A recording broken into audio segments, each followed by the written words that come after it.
Hello and welcome everyone to episode 64. We're just past the halfway mark in the series on fungal physiology, and today I want to talk about the extremely fascinating subject that is fungal sensoria. Now, if you think about animal senses, like vision or hearing or a sense of smell or taste, you might look at the fungi and think that they have nothing. There's no obvious sensory structures, and there's not really even a brain or any kind of centralized neural structure that could process sensory information. At first glance, it might appear that the fungi are totally senseless, completely devoid of any method to perceive the world, and thus they're really just amorphous blobs squirming through the soil and sustaining themselves with any food that they just are lucky enough to bump into. This first glance, as you might suspect, is clearly wrong. While the fungi don't have eyes and ears and tongues and noses, they still have a wide variety of mechanisms with which they sense and perceive the world around them. They have to have these senses in some capacity, otherwise they couldn't survive. They wouldn't be able to tell if they were in a dangerous habitat, like one that was too dry or too hot. They wouldn't be able to tell if they were close to some detritus that they could consume. And now we know that this isn't the case because obviously fungi can do all of these things, because they do have sensory structures. Where an animal has ears that pick up sound, or eyes that pick up light, and all of these sensory organs are macroscopic, and if you look at an animal you can see them, they're right there, and it's like, oh, that's their eyeball, that's their ear, that's their tongue. The fungal senses are much more subtle. There aren't any macroscopic structures, like an eye or a tongue or an ear, that you can point to. Instead, fungal senses are based on chemicals, like reactive proteins, and the signal transduction cascades that they create. Think of the body of a fungi. If it's a typical filamentous fungi, then its body, the mycelia, is composed of a squirming, wriggling mass of hyphae. This wriggling mass is packed with a wide range of enzymes that can react to specific stimuli, and when they react, they create a signal transduction cascade. The signal transduction cascade is basically a chain reaction of enzymatic interactions. Each reaction in the chain causes more stuff to happen downstream, like opening calcium ion channels, or shutting down a group of particular transcription factors to suppress the expression of particular genes. As you can imagine, if a protein is activated and starts a transduction cascade, and all of this chemical stuff starts happening, this will have a macroscopic effect on the hyphae and the mycelia itself.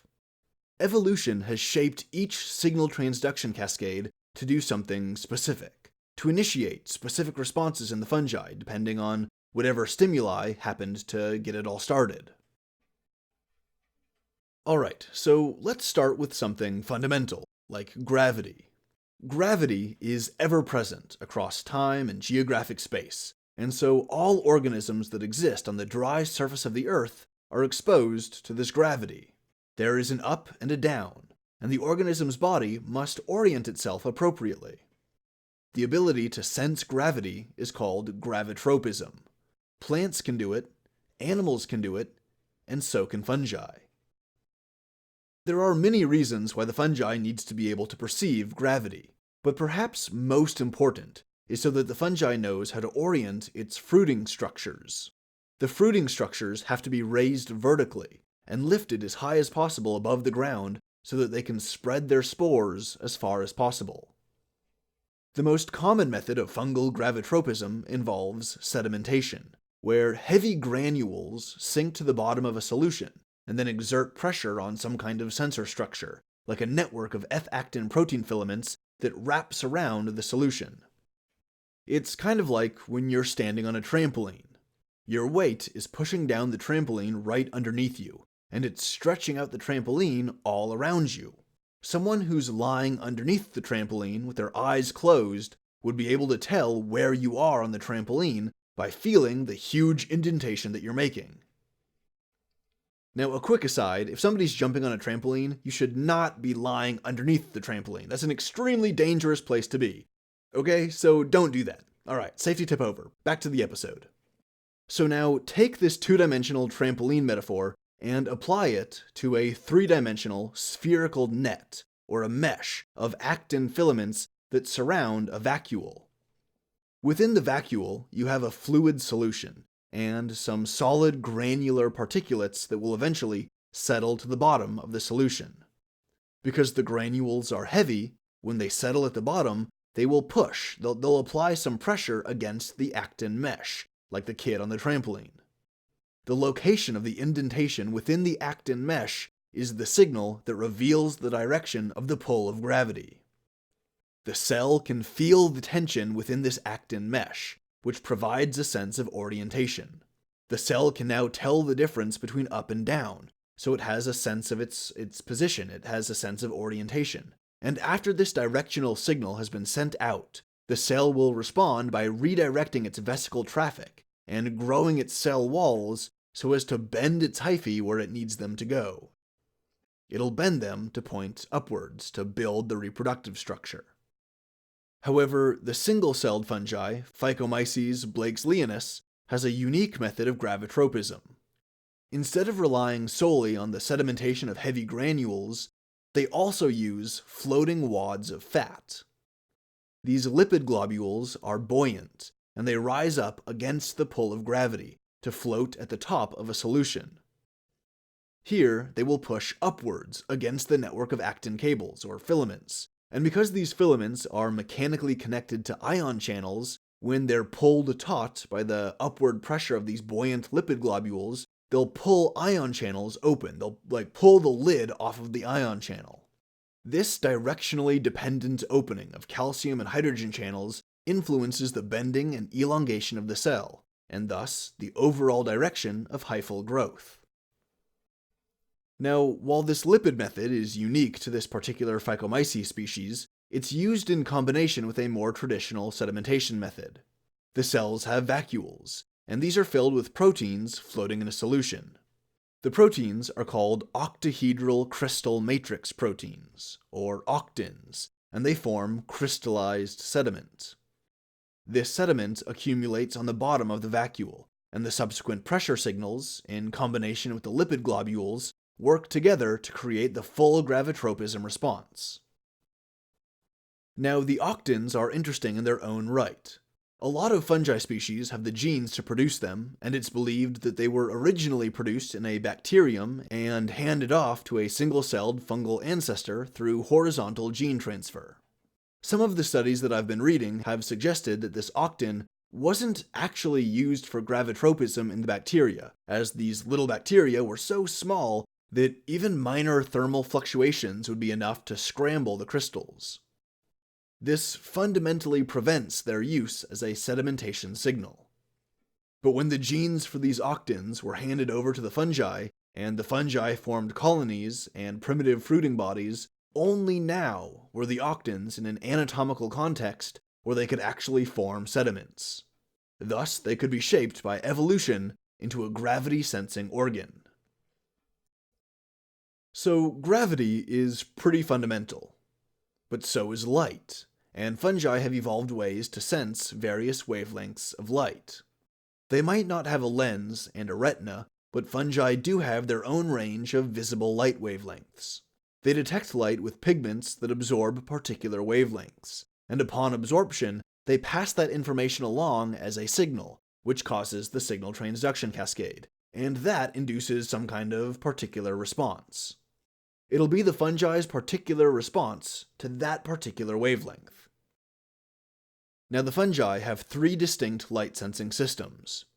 They can detect wavelengths of blue light with a flavin-based photoreceptor, and they can detect wavelengths of red light with a phytochrome protein, which one study said was, quote, a molecule until recently thought to be confined to plants, unquote. The most recently discovered was a system based on retinol and opsin, which are the same kinds of light-sensing proteins used in human eyes. As the fungi don't have skin or any kind of opaque outer covering, light can easily penetrate them and be absorbed by their pigments. The chitinous cell wall and the phospholipid membrane are both transparent, and light can easily come through. In plants and animals, the types of light wavelengths that they're absorbing influence the circadian rhythm, as more blue wavelengths would suggest that it's the morning, and more red wavelengths would suggest that it's the evening. Also, the length of daylight, the length of time that they're exposed to these light signals, gives clues as to the season, and it helps the organism prepare for winter or for summer. The fungi are just as influenced by the light that they absorb, if not more so.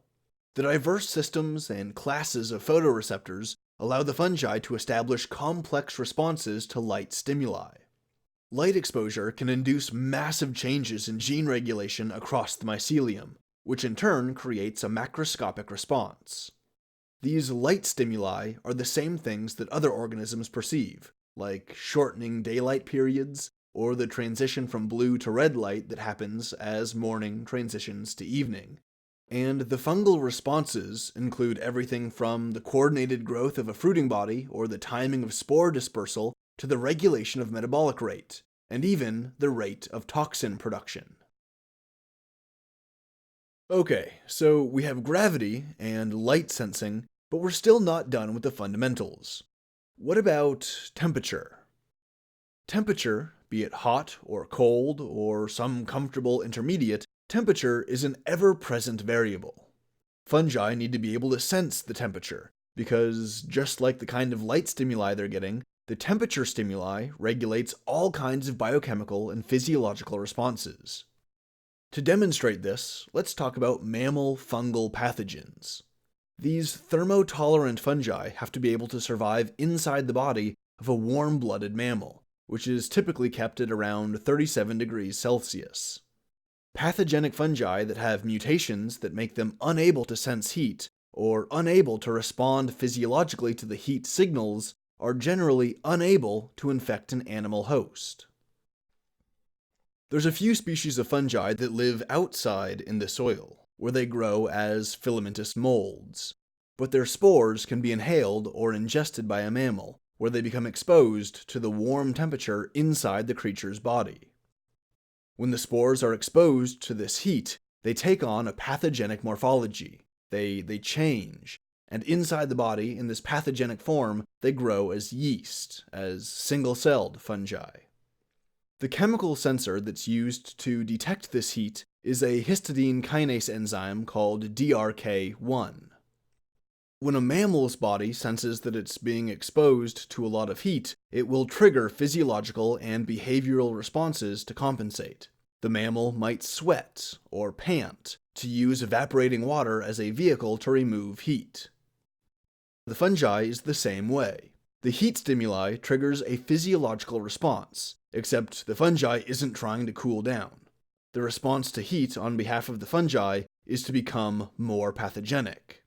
The fungi is sensing that it's inside of a mammalian host, so it then turns on a cascade of genes involved in pathogenicity. The heat signals tell the fungi that it's deep within enemy territory, and so the infection can begin. These pathogenic fungi can tolerate and even thrive in warmer temperatures, because that's where they're most active and most pathogenic. But what about the fungi that live in cold temperatures? How do these fungi sense and respond to cold temperatures? These psychrotrophic and psychrophilic fungi are able to keep their cytoplasm in a liquid state even when it's 5 or 10 or in some cases even 20 degrees below freezing. When some of these fungi are exposed to the cold, sub-zero temperatures, they'll start to produce a storage carbohydrate called trehalose. Fungi use trehalose to protect against stress and possible membrane damage that might happen from desiccation. This is a very important adaptation to life at extreme latitudes. If you're a tiny fungi growing in the soil, every winter will carry the risk of freezing. The desiccation happens as all of the liquid water in the mycelia freeze into ice. Various cold-tolerant fungi, like Humicola marvinii, will produce alcohol compounds, like glycerol and mannitol, to help them survive the cold. These are like buffering agents within the fungal cytosol, because they protect against water stress and losses in external water potential. But most importantly, they're cryoprotectants. They help to keep the cytosol from freezing in the first place, even when the temperatures are so cold that it should otherwise freeze. Now, I know that here I'm discussing the chemical responses to the cold, more so than I'm actually talking about the ability to sense the cold. I spent considerable time searching for information about low-temperature activated sensors, but unfortunately, I wasn't very successful.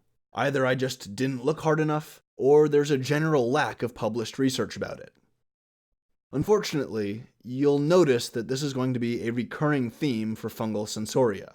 By their very nature, fungi are more ephemeral and discrete and subtle than plants or animals, so not only are they harder to study, there simply hasn't been that much research done on them or their sensoria in the first place. A lot of these sensory systems that I'm trying to describe have only recently been studied, and even today, they're not very well understood. The sense of touch is another interesting aspect of fungal physiology, but again, unfortunately, it's not particularly well understood.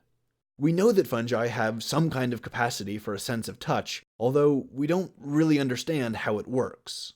Fungi have reasonably stiff cell walls, thanks to a heavy dose of chitin, so it seems counterintuitive that a stiff, flat surface would be able to have a sophisticated sense of touch. We're not quite sure how the fungi senses or perceives pressure through its cell walls, but we have seen that fungi can tell what it is they're touching. Typically, this sense is based on chemical interactions, like receptors binding to particular ligands, that tell the fungi something about what's going on around it. For example, there's a protein called HWP1, or hyphal wall protein 1, which is expressed in the hyphal form of the Candida albicans fungus. This HWP1 protein gets mounted on the outside of the hyphae, and when the fungi is inside of a human host, the protein will bind to a mammalian transglutaminase receptor that's expressed on the outside of the human cells. The HWP1 protein will bind firmly to this transglutaminase receptor, anchoring the hyphae to the human cells. This binding will then induce a signal transduction cascade that tells the fungi that it has successfully attached to the cells of its host, and that it can then begin the next stage of its infection. Here's another interesting example of the fungal sense of touch. Plant leaves have various shapes, with some plants having serrated leaf edges, or some other kind of edge pattern, with some plants having straight leaf edges, and other plants having serrated leaf edges, and still other plants have some different kind of edge pattern. What the fungus can do is that the fungal hyphae can extend along the edge of the leaf, tracing it and following its grooves and serrations. We're not really sure how the fungi does this, but by following the edge of the leaf, by following this serrated edge pattern, or whatever pattern it happens to be, the fungi can orient itself relative to the plant, and it can even tell what kind of plant it's on. Certain rust fungi can sense when they're crawling across a plant's stomata. Upon sensing the opening of the stoma, the fungi realizes that its creeping hyphae have just found a porous opening into the plant's tissue. This stimulus causes changes in the fungal growth pattern. Where it was earlier extending a few hyphal threads outward to explore the environment, upon finding and entering a plant stomata, the hyphal cells will start dividing rapidly, and the hyphae starts branching. And before the plant can even realize what's happening, the fungi has established itself inside the plant's leafy tissues, soaking up all of the sugar that it's producing from photosynthesis. In the previous episode, I talked about how fungi can sense the strigolactones given off by plants. These strigolactones stimulate mycorrhizal fungi to start heavily branching their hyphae, so that they can grow into the plant's roots and initiate the plant-fungi symbiosis. In essence, this means that the fungi carry receptors for these plant exudates. They can smell the plants that are ready for a symbiotic relationship, but where you would smell a flower and just smile and appreciate the fragrance, when a mycorrhizal fungi smells a fragrant plant, it goes all in and ramps up the growth and branching of its hyphae. This rapid, energy-intensive hyphal growth leads to the invasion of the roots and their full integration into the plant cells. This establishes the mycorrhizal symbiosis, which helps to sustain not just the fungus and not just the individual vascular plant, but entire forests worth of trees. These plant chemicals aren't the only things that fungi smell while they're creeping through the soil. Fungi also need to be able to smell each other. They need to be able to smell pheromones, so as to detect a suitable mate for sexual reproduction. Fungi are really cool in that most species can reproduce sexually and asexually, but I'll get into this in more detail in the next episode on fungal reproduction. As for today, let me just briefly touch on pheromone receptors. For example, you have a fungus like the Cryptococcus neoformans, which has two mating types, called MAT-A and MAT-alpha. In the MAT-A strain of the fungus, there's a gene that expresses a receptor called CPRA.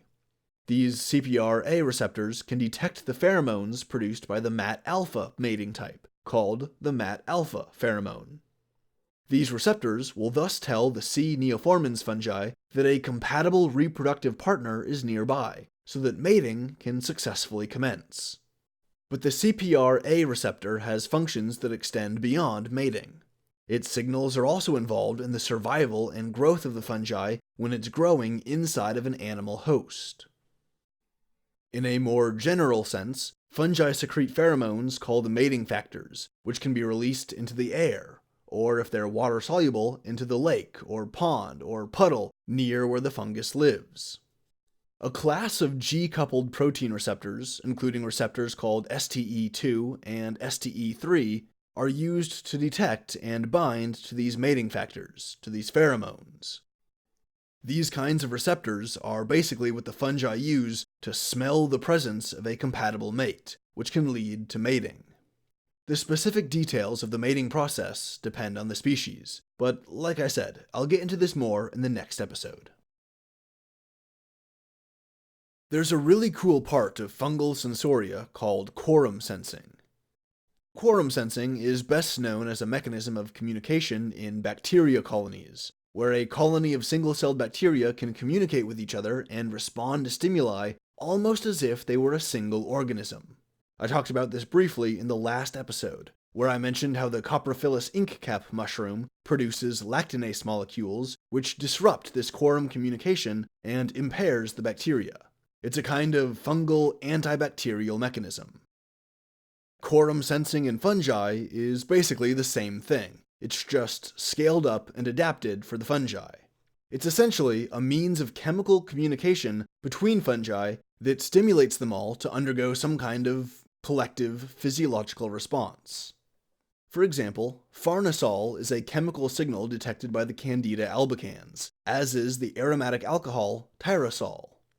The fungus Saccharomyces cerevisiae senses the aromatic alcohols phenylethanol and tryptophan, which are cues that warn of nitrogen deprivation, and they regulate specific physiological responses to prepare for nitrogen stress. Alright, so consider the senses that we've covered so far. They've all been based on enzymes reacting to stimuli, and creating a signal transduction cascade, which then causes a physiological or behavioral response in the fungi. As I've said multiple times now, the fungi don't have eyes or ears. Their sensory structures come in the form of molecules on or within their cells, and when it comes to sensing the environment of a host, the fungi use receptors on the outside of their cells. These membrane-bound, external-facing receptors can detect specific compounds in the host, and respond accordingly. Understand that when the fungi is inside of an animal host, the host's tissues and biochemistry are all around it. Just like your tongue has receptors that activate in the presence of certain chemicals to produce a taste, the fungi basically gets to taste its host from the inside out. This might sound gross, but hey, it's real. And there's really nothing quite as intimate as a fungal parasite saprophytically digesting you from the inside out. Speaking of taste receptors, I want to talk a little bit about how fungi sense various nutrients, like sugars and amino acids. Being able to sense sugar is important, because the fungi metabolizes sugar for chemical energy, and for the carbon it needs to grow. If a fungi is in a symbiotic relationship with a tree, the tree is going to feed sugars to the fungus. If the fungus can't sense the sugar and doesn't recognize when or how to absorb it, then the tree is wasting sugar, and the fungi is sharing water and mineral nutrients without getting anything in return. So, to avoid such a clumsy, wasteful situation, the fungi express a class of proteins called G-protein-coupled receptors, or GPCRs. In the fungi Saccharomyces cerevisiae, there's a GPCR called GPR1, which is able to bind to glucose and sucrose. Upon binding, the GPR1 protein will activate the alpha subunit of the G protein called GPA2. And this will activate an adenylyl cyclase that converts molecules of ATP to cyclic AMP. And this stuff really gets going and starts a wide range of downstream cascades. The general process is that the sugars bind to the receptors, these GPCRs, and this begins a signal transduction cascade that influences downstream cellular metabolism, growth, and physiology. It's basically a signal that tells the fungi, hey, you found a quantity of accessible chemical energy. Let's ramp up your cellular activity and growth because, at least for the time being, we have the energy for it. Just as the fungi can sense sugars, which it consumes for chemical energy and the raw carbon to build other biomolecules, the fungi can also sense amino acids. These amino acids can also be metabolized for chemical energy, but more often they're integrated into polypeptide chains to make proteins, or they're put through some kind of process or chemical pathway that uses the amino acid as a precursor to build some other particular chemical compound. So being able to sense amino acids is just as important as the ability to sense sugar.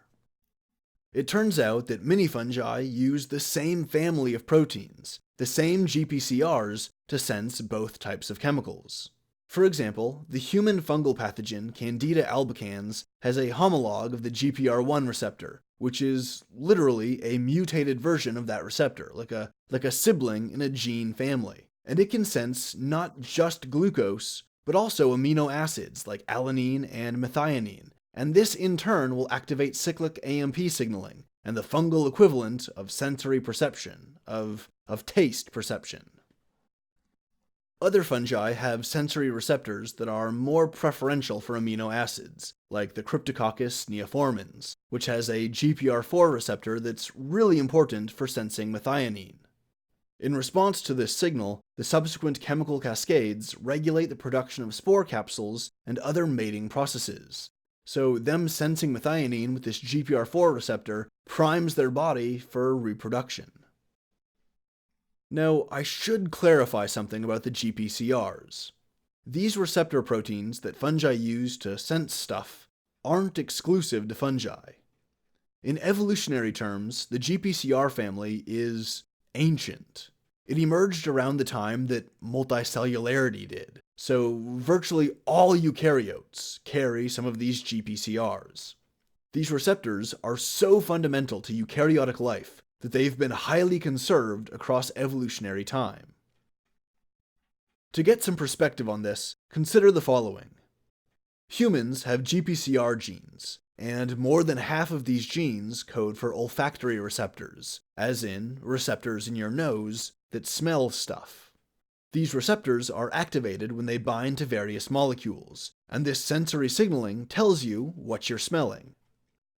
You share these GPCR genes with many other mammals, who also use them to smell stuff. Other GPCRs in the mammal lineage include receptors for amino acids and their derivatives, for sugar sensors on the tongue, and opsin proteins that detect light. The fungi has all of these as well. Fungi are remarkably closely related to animals, and a perfect example of this close relationship are the mammal-like GPCRs found in fungi.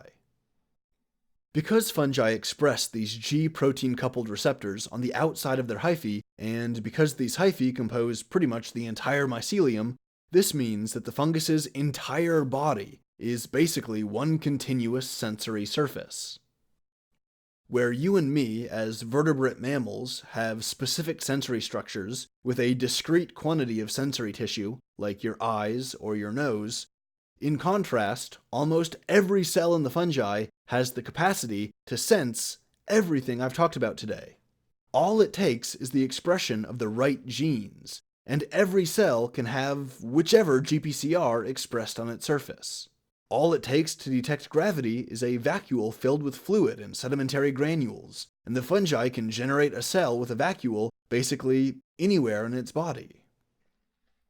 I suppose if you should take something away from this, it should be a greater appreciation for the fungal organism, as this fluid-like amorphous mass of slithering hyphae that creeps through the soil to smell a tree's roots, or the odor of a decaying animal corpse, or the pheromones of a nearby fungi.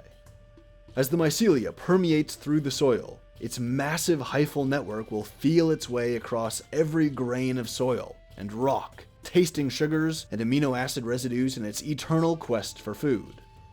Where the fungi finds food, its hyphae will grow and divide, concentrating its biomass so it can consume it all. And where there's no food, or where the food has all been consumed, the mycelia will recede, its hyphal network slowly slithering away. Alright, I think this brings us to a nice stopping point for today. Fungal sensoria is a really fascinating topic, both in its subtleties and in its mysteries. Fungal sensoria is still a subfield ripe for discovery, as is, really, all of mycology. Mycology is a biological frontier, just waiting to be studied and explored. As always, thanks for listening.